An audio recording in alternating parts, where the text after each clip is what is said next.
just roll through them with you. All right. We'll record this.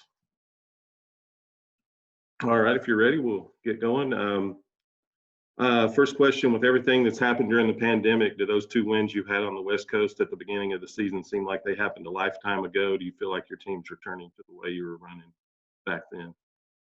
I feel like we're getting close back to it for sure. And yeah, I mean, yeah, they were nice, and I feel like yes, they were a long time ago at this point. But I think the challenges that COVID-19 has brought to all of us has been pretty tough in their own unique ways. And for us as a race team, with the changes we made over the offseason with our whole new team, essentially for me with Paul Wolf and the engineers, and the guys working on the car, without having practice, building that relationship has taken a little longer than we wanted it to, because we really didn't have as much to talk about, right? He doesn't know how loose it is when I say it's loose, or what little things I'm looking for, and each track is different, and that practice really helped a lot in those cases. So it's taken a little longer than we wanted to, but I feel like now we're pretty close. We're pretty close where we need to. Our speed has been more consistent. We can run up front consistently. We've worked really hard on trying to bridge that gap of what we had early in the season to where we are now, and I feel like we're getting very close to being in that championship mode of where we want to be. And last week kind of proved it. We had a tough race and still was able to finish third. Yeah, that was the next question. How pleased were you with the third place finish in the playoff opener? Yeah, we'll take it. We'll take it for having a flat tire and then getting in a crash on a restart and still coming back to finish third. We're going to take that one. I know it's a Southern 500 and it's a big one. You want to win it. Don't get me wrong. But when you talk about the 2-3 things that happened during that race that could have really put us in a bad spot through this first round of the playoffs, to coming out of there, 27 points ahead of the cut line, we're going to take that and move on to Richmond this weekend. Take us back to the Food City Supermarket Heroes 500 in May. In the closing laps, you and Chase tangled a bit while battling for the lead. What did you learn from that incident, and what would you do differently if presented with a similar late race scenario during the night race coming up in 2 weeks? Boy, there's a loaded question I've ever heard. What would I do different? I don't know. What would he do different? It might be another question too. It seemed like a situation that going for the win, and you drove it in there. To me, I felt like I was a bit of an innocent bystander at that one, where I was on the outside, and next thing you know, I was up in the fence. So, yeah, kind of hard to look back at that and say there's much I would do different in that case. But that's a short track racing, I guess. Are you a fan of having Bristol in the playoffs, and do you think it's fair to have it as an elimination race? Yeah, why not? Of course it's fair. It's the same for everybody. Why wouldn't it be fair? We're all racing at the same racetrack. So it doesn't matter what the lineup is to any of these races. It's the same for everybody. You've seen normal Bristol and the level of intensity that comes out of that. What are your expectations for playoff Bristol? Yeah, more of the same, maybe a little bit more. I love the racetrack. I absolutely love Bristol. Probably my favorite racetrack we can go to.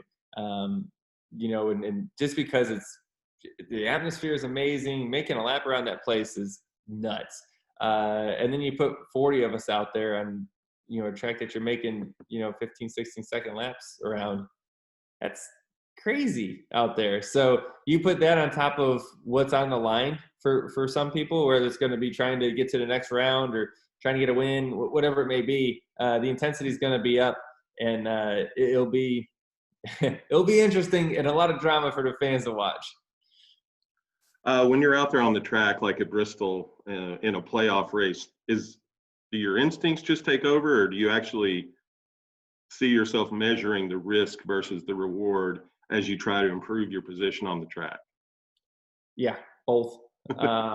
You don't have time to measure risk versus reward when you're going that fast, right? You have to react.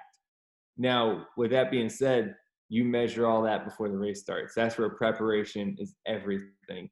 in being a race car driver. You have to know the situation you're around. You need to be prepared as much as possible. So when that situation comes up, you can react and make your move and go and know exactly what you're going to have to do. If not, you're just winging it and you're shooting from the hip, and just reacting is not good. But that's where the prep work beforehand means a lot. The night race announced yesterday that it's reached its capacity for Saturday night of fans. How much fun will it be to race again with fans and have that playoff atmosphere going? Finally, I love it. I've loved it. I know Bristol was the first track that we had some fans back, and I'm looking forward to going back up there and seeing everyone again.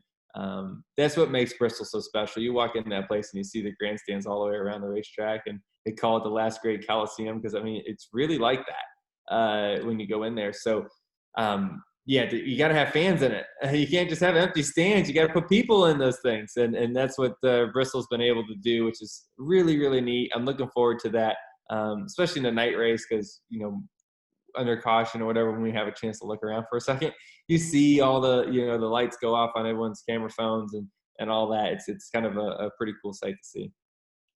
Who would you say is the best Bristol driver of the current group of drivers, and who do you think is best Bristol all time in the Cup Series?